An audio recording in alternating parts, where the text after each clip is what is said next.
Okay, I'm going to take a look at your file here and see what I see. So as I have already opened it, I can see you have a couple of different layers in here that you've called shape and shape 3. And when I click on these, it looks like one piece, but it's really not one piece. And that's okay in this case. There's totally a way to fill this with color, and I think what I'm going to do is show you how to use the Blob brush. We'll talk more about joining lines together in our next class. So being that I think what you want to do is fill this with color, and as I said, we have this thing called the Blob brush. I'll show you how to do that because this is really well drawn and really close to done except for the color. So layer 1 is going to have all the lines in it, and I'm going to call this one, I'm going to double click it and call it black lines. And then clicking away down here at the bottom of the layers panel, I'll add another layer and I'll call this one color. And the color layer I'm going to place underneath the black lines layer and click on it to make sure that it's the targeted one. Actually, I need to click away so that none of the lines are selected, and then click the color layer so that it is selected. And if we look inside of the brushes here, there's one called the Blob brush. And this brush paints vectors, which means that it does make vector artwork, but it feels like you're painting. So I'm going to choose a gray color by double clicking on the color box here.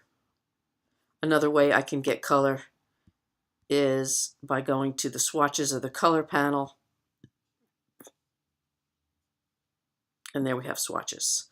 So from the swatches panel, I can see what other colors are in here, and I'm going to scroll down to my grays and choose a light gray.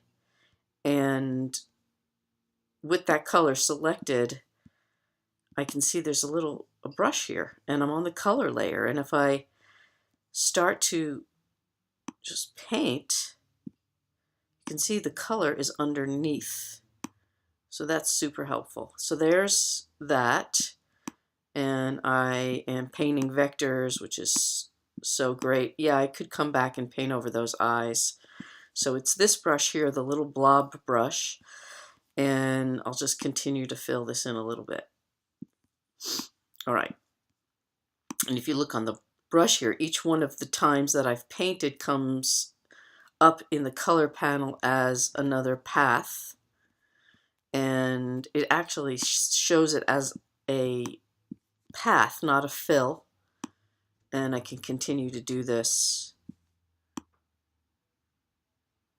If you go outside the lines and you want to erase something or remove some color, you can use this little tool here. It's the eraser. It's with the scissors and the knife. So there's the eraser. And the eraser tool right now is very small.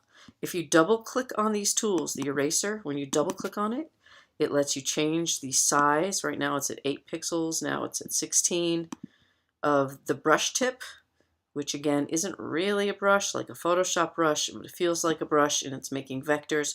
Be careful though, it looks like it erased some of the lines. So I'm going to undo a couple of different times and make sure that I'm locking the black line layer and making sure that I am selecting on the color layer if I need to erase. So I cannot erase something if the layer is locked. Okay, so we have the Blob brush here above the eraser. It's these two, Blob brush and eraser. So filling. Here I'll change color. And brush is a little big. Double click. Make the brush smaller. Now it's at a 10. I don't really want that red. I don't know why I painted red there. Here I'll paint some red. And just carefully filling this in.